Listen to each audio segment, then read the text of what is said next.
Hello বন্ধুরা, তো আজকে আবার চলে আসলাম কিছু সবজি হারভেস্ট করতে। তো দেখুন, প্রথমে একটা শসা তুললাম।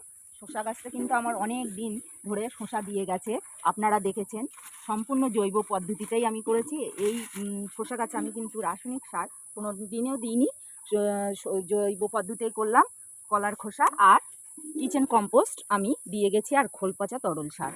তো আপনারাও এইভাবে করুন। আর এই দেখুন, ঝিঙেটা আমি কেটে নেব। আর এটা মাছি পোকায় ছিদ্র করেছে, আর বাড়বে না। আর এই দেখুন, এই একটা, আর ওই যে ওই দিকটা দেখুন প্রচুর ধরেছে দেখুন।